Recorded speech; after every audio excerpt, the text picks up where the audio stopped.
John TV நேயர்களுக்கு வணக்கம். மனிதனின் மறுபக்கத்தினூடாக இன்று சந்திப்பதில் மகிழ்ச்சி. இன்றைய நிகழ்ச்சியில ரொம்ப முக்கியமான ஒருத்தரை பத்தி பார்க்க போறோம்.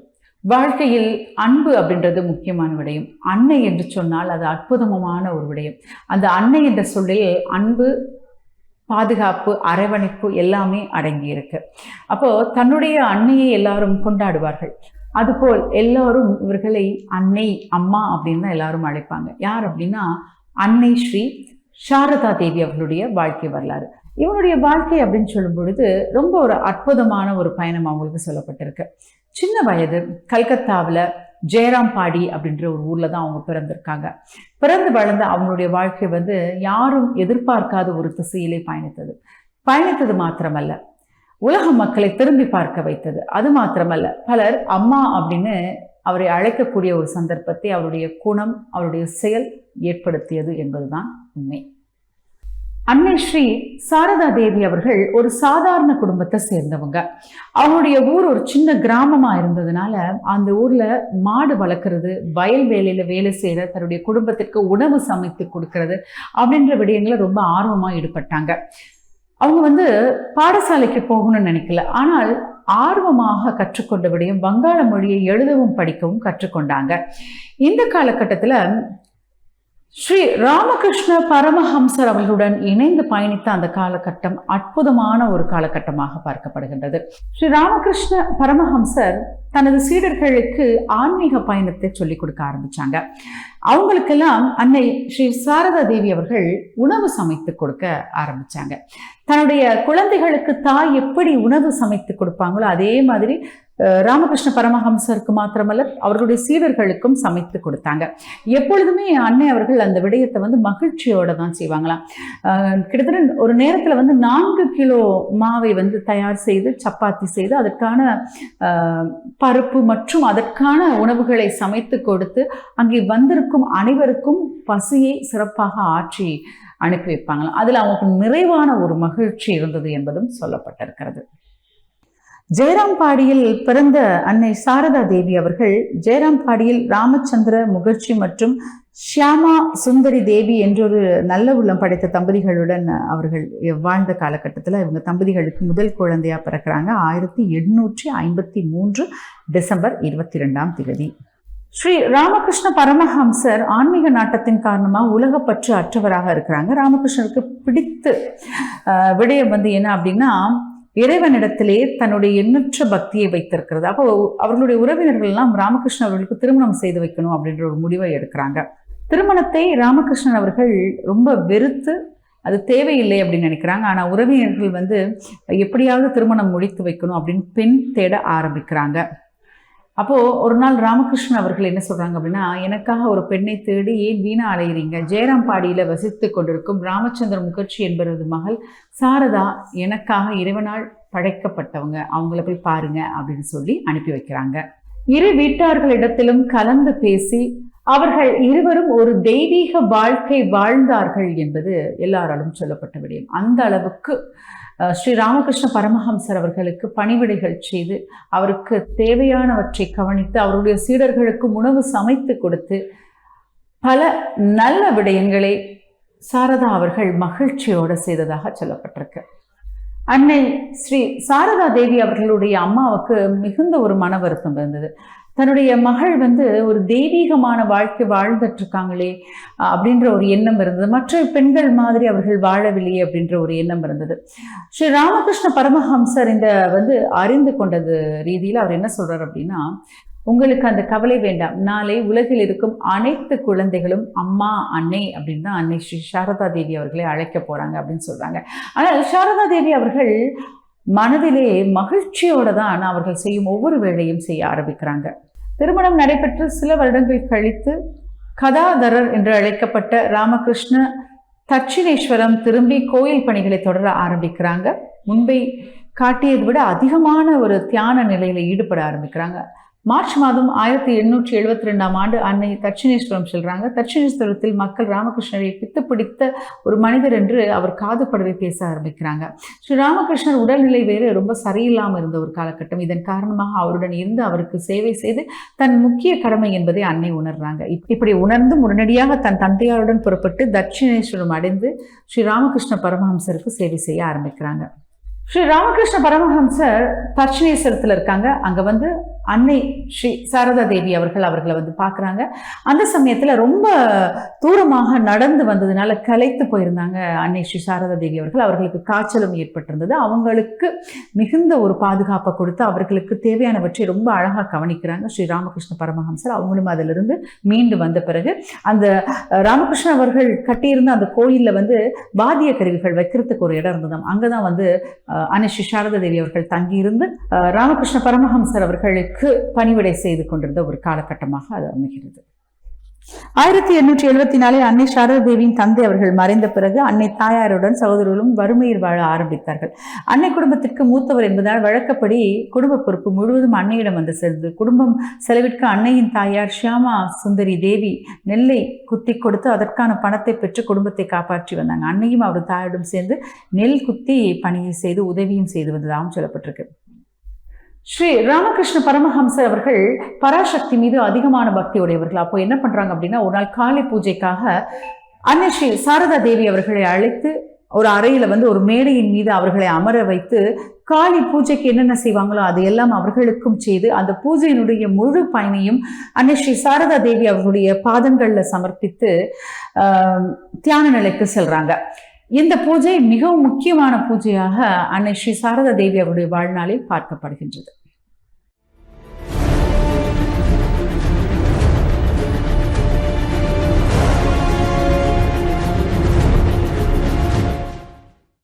அன்னை ஸ்ரீ சாரதா தேவி அவர்களுக்கு நகைகள் என்றால் பிடிக்கும். அப்போ ஒரு நாள் வந்து அவருடைய கனவுல வந்து சீதை அவர்களை பார்க்குறாங்க ஸ்ரீ ராமகிருஷ்ண பரமஹம்சர். அவர்களுடைய கைகளில் வந்து இந்த தங்க நகைகள் போல ஒரு ஜோடி வளையலை வந்து 300 ரூபாய் அந்த நேரத்தில் அதை வாங்கி அன்னை ஸ்ரீ சாரதா தேவி அவர்களுக்கு கொடுக்குறாங்க ராமகிருஷ்ண பரமஹம்சர்.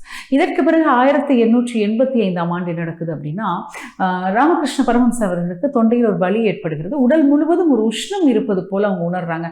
அப்போ நிறைய ஐஸ் கட்டிகளை வாங்கி அவங்க வந்து சாப்பிட ஆரம்பிக்கிறாங்க. அதற்கு பிறகு என்ன நடக்குதுன்னா, தொண்டையில் அந்த புண் பெரிதாக மாற்றம் அடைந்து பேச முடியாத ஒரு நிலை ஏற்படுகிறது. அதுலேருந்து ஒரு ரத்தம் கூட கசிய ஆரம்பிக்கிறது. அதற்கு பிறகு அது என்ன அப்படின்னு பார்க்க ஆரம்பித்தா அது வந்து புற்றுநோய் அப்படின்னு தெரிவிக்கப்படுகிறது. அதற்கு பிறகு 1885 அவருக்கான சிகிச்சை முறை ஆரம்பிக்கப்படுகிறது. காசிப்பூர் என்னும் இடத்துல தான் சிகிச்சை ஆரம்பிக்கிறாங்க. அன்னை சாரதா தேவி அவர்கள் தட்சிணேஸ்வரத்திலிருந்து காசிப்பூர் வந்து ராமகிருஷ்ண உணவிற்காக பொறுப்பையும் ஏற்று அங்கேயே தங்கியிருக்கிறாங்க. இளம் சீடர்களின் பலர் ராமகிருஷ்ணருக்கு பணிவிடைகள் செய்ய ஆரம்பிக்கிறாங்க. ஸ்ரீ ராமகிருஷ்ண பரமஹம்ச அவர்கள் காசிப்பூரில் சுமார் 9 மாத காலம் வாழ்ந்து 1886ஆம் ஆண்டு ஸ்ரீ ராமகிருஷ்ண பரமஹம்சர் அவர்கள் மகா சமாதி அடைகிறாங்க. தான் மகா சமாதி அடையும் நிலையை உணர்ந்த ஸ்ரீ ராமகிருஷ்ண பரமஹம்சர் அவர்கள் அன்னையை அழைத்து ஒரு முக்கியமான விடயத்தை குறிப்பிடுறாங்க. ராமகிருஷ்ண பரமஹம்சர் என்ன சொன்னாங்க அப்படின்னா, காமர் புக்கூர் அப்படின்ற ஊருக்கு அங்கே போய் அங்கே தங்கியிருங்க. அங்கே வந்து சாதமும் கீரையும் கொடுப்பாங்க. அதை வந்து சாப்பிட்டுட்டு இறைவனுடைய திருநாமத்தை சொல்லி உங்களுடைய வாழ்நாளை கொண்டு போங்க அப்படின்னு சொல்கிறாங்க. ஸ்ரீ ராமகிருஷ்ண பரமஹம்சர் அவர்கள் மகா சமாதி அடைந்த பிறகு பிருந்தாவனத்திற்கு தல யாத்திரை சென்று அன்னை ஸ்ரீ சாரதா தேவி அவர்கள் அதற்கு பிறகு அவருடைய விருப்பத்திற்கு ஏற்றாப்போல் அங்கே சென்று தங்கி அவருடைய மனதில் பட்ட அருமையான அந்த இறைவனிடத்திலே பல நாமங்களை சொல்லி இறைவனை வணங்க ஆரம்பிக்கிறாங்க. ஸ்ரீ ராமகிருஷ்ண பரமஹம்சர் அவர்கள் இறந்த பிறகு அன்னை ஸ்ரீ சாரதா தேவி அவர்களிடத்திலே பணம் எதுவும் இருக்கவும் இல்லை. அவரிடத்திலே காசு இல்லாத ஒரு நிலை இருந்தது. அவருடைய குடும்பமும் சூழ்நிலை சரியில்லாததுனால அன்னை அவர்களை பார்ப்பதற்கு யாருமே இல்லாத ஒரு நிலை இருந்தது.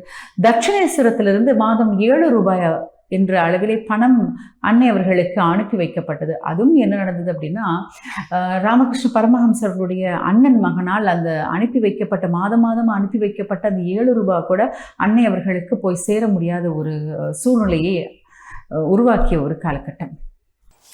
என்ன சாரதா, நான் கேள்விப்பட்டது உண்மையா? உங்க வீட்டுக்காரருக்கு பைத்தியம் பிடிச்சிருக்காமே? உண்மைதாண்டி. எங்க அப்பா தட்சிணேஸ்வரம் போயிருக்கும் போது கோயில அவரை பார்த்தாராம். இவ புருஷன் பித்து பிடிச்சவர் போல இருக்காராம். பாவண்டி சாரதா.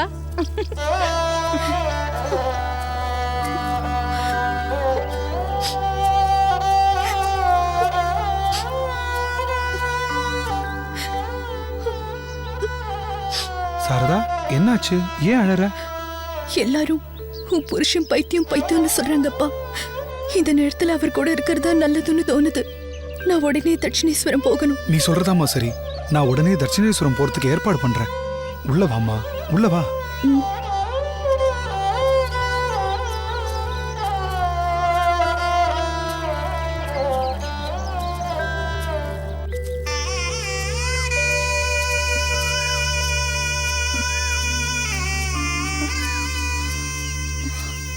என்னம்மா சோர்வா இருக்கா?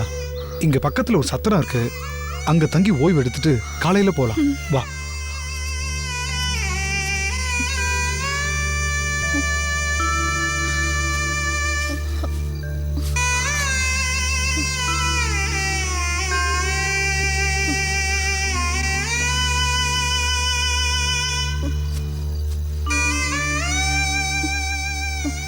என்னம்மா இது? உடம்பு நெருப்பா கொதிக்குது, கொஞ்சம் பொறுத்துக்கோ. காலையில எழுந்த உடனே மருத்துவர்கிட்ட போலாம். நீ இங்கே படுத்துக்க, நான் வெளியே இருக்கேன்.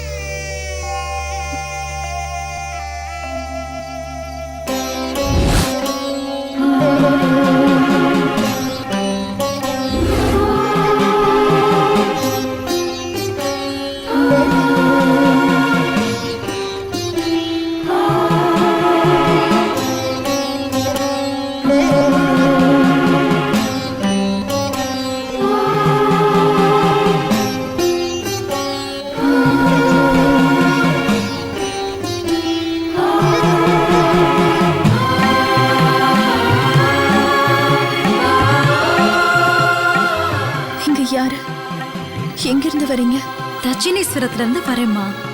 நீங்க தட்சிணேஸ்வரத்துல இருந்தா வரீங்க? நானும் அங்கதான் போனோம். அங்க போய் என் கணவருக்கு சேவை செய்யணும். அதுக்குள்ள எனக்கு இப்படி காய்ச்சல் வந்துருச்சு. உன் காய்ச்சல் குணமாயி நீ தட்சிணேஸ்வரம் போய் உன் கணவரை பார்க்கத்தான் போற. அதுக்காகத்தானே அவர் அங்க இறுதி வச்சிருக்க. உண்மையாவ சொல்றீங்க? ஆமா, எங்களுக்கு என்ன உறவு முறை வேணும்? நான் உனக்கு சகோதரி முறை வேணும். ஓ, அதனாலதான் இங்க வந்திருக்கீங்களா?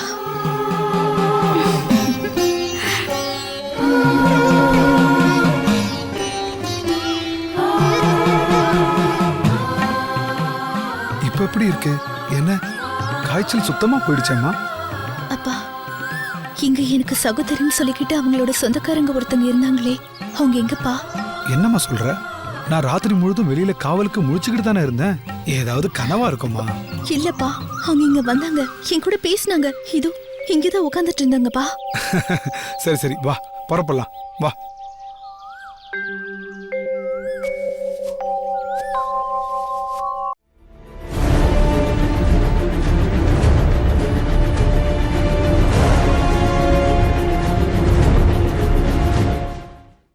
ஸ்ரீ ராமகிருஷ்ண பரமஹம்சருக்குடைய காலத்திற்கு பிறகு அன்னை அவர்களுக்கு தங்குவதற்கு ஒரு இடமே இல்லாமல் இருந்தது. ஒரு சின்ன குடிசை, அவர்களுடைய சின்ன குடிசை அவர்களுடைய குடும்ப பராமரிப்பில் இருந்தது. அதை அவங்க வழங்கியிருந்தாங்க, அதில் தங்கியிருந்தாங்க. அப்போது அன்னையினுடைய அம்மாவுக்கு மிகுந்த மனவேதனை ஏற்பட்டது. தன்னுடைய மகனுடைய இந்த நிலைக்கு என்ன காரணம் அப்படின்னு யோசிச்சு அன்னையினுடைய அண்ணனுக்கு தகவல் சொல்லப்படுது. அவரும் ஓரளவு உதவி செய்ய பார்க்குறாங்க. ஆனால் ஸ்ரீ ராமகிருஷ்ண பரமஹம்சர் அவர்களுடைய சீடர்கள் கல்கத்தாவில் இருந்து இதையெல்லாம் கேள்விப்பட்டு அன்னை அவர்களை கல்கத்தாவுக்கு வர அன்போடு அழைக்கிறாங்க. அதை ஏற்றுக்கொண்டு அன்னையும் பயணிக்கிறாங்க. 1988 ஆண்டு முதல் 1920 வரை கல்கத்தாவில் வாழ்ந்து இடையில் சிறிய காலம் ஜெயராம்பாடிக்கு சென்று திரும்புகிறாங்க அன்னை.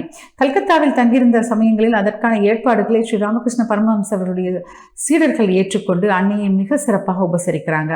அங்கே தங்கியிருந்த அன்னை அவர்கள் பெண்களுடைய கல்விக்கு மிகுந்த முக்கியத்துவம் கொடுக்குறாங்க. அவர்களுடைய கல்வி நிலை மிகவும் உயரணும் அப்படின்னு நிறைய விடயங்களை பாடுபடுறாங்க. 1919 அன்னை ஸ்ரீ சாரதா தேவி அவர்களுடைய உடல்நிலையிலே மிகுந்த பாதிப்புகள் ஏற்படுகின்றது. இதை பார்த்த சீடர்கள் எல்லாம் கண் கலங்கி நிற்கிறாங்க.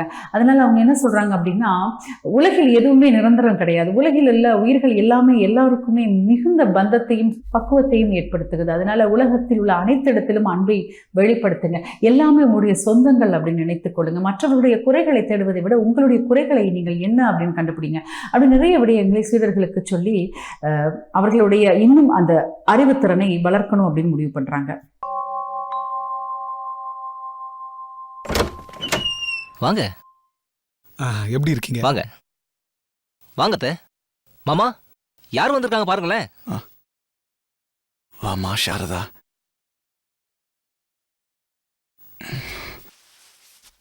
மாமா, சாரதாவுக்கு என்னாச்சு? ஏன் ஒரு மாதிரியா இருக்கா? அது ஒண்ணும் இல்ல, ரொம்ப தூரம் நடந்து வந்த களைப்புல சாரதாக்கு காய்ச்சல் வந்துருச்சு. காய்ச்சலா? அப்போ இங்கேயே நீ 2-3 நாளைக்கு தங்கிக்கோ. வெளியே குளிர் அதிகமா இருக்கு. அப்புறம் நெகப்பத்து போய் அம்மா கூட தங்கிக்கோ. இப்ப பார்த்து என்னோட மதுர் பாபு கூட இல்லையே. அவர் இருந்த உன்னை எப்படியெல்லாம் கவனிச்சிருப்பாரு தெரியுமா? சரி வா, ஓய்வு எடுத்துக்கோ.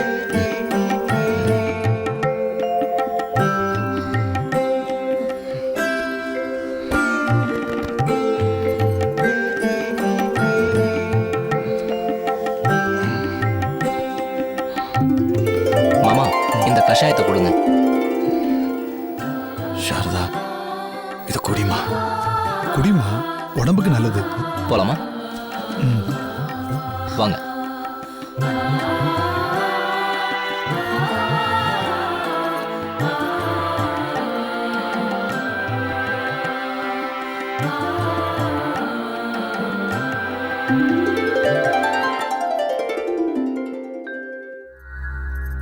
என்னங்க, நீங்க என்னை பத்தி என்ன நினைக்கிறீங்க?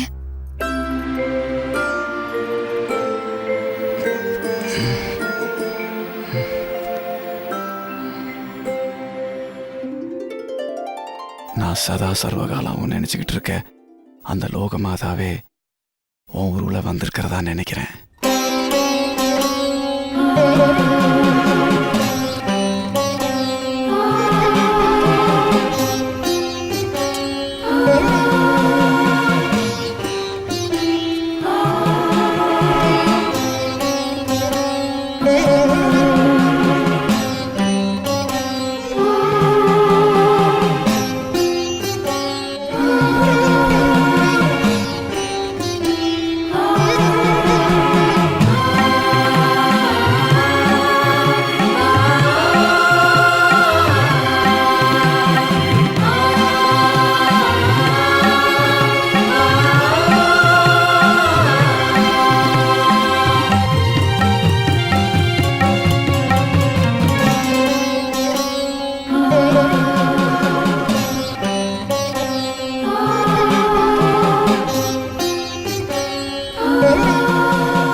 அம்மா, தாயே,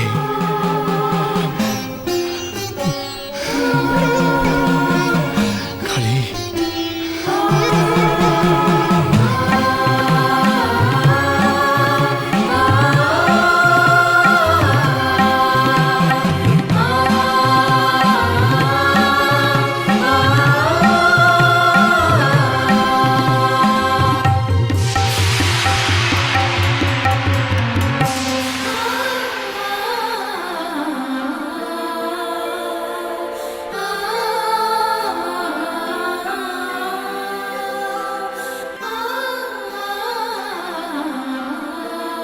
மங்களமாம், அனைத்திற்கும் மங்களமானவளே, அனைத்து செயலுக்கும் மூல காரணியே, அடைக்கலம் தருபவளே, முக்கண்ணியே, சிவபெருமானின் நாயகியே, அம்மா கௌரி நாராயணி, உன்னை வணங்குறம்மா. பரிபூர்ணமா உன்னை வணங்குறம்மா.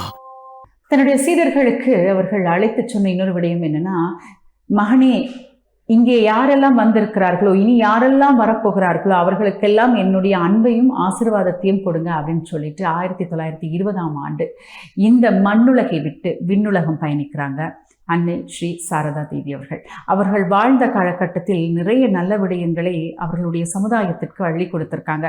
மக்களுக்கு உபதேசம் மாத்திரமல்ல, ஸ்ரீ ராமகிருஷ்ண பரமஹம்சர் அவர்களுடைய வாழ்நாளிலும் பெரிய பங்களிப்பை செய்திருக்கிறாங்க அன்னை ஸ்ரீ சாரதா தேவி மீண்டும் மற்றொரு நிகழ்ச்சி அனைவரையும் சந்திக்கும் வரை விடைபெற்றுக் கொள்ளும் நான் கவிதா ராம்குமார். நன்றி, வணக்கம்.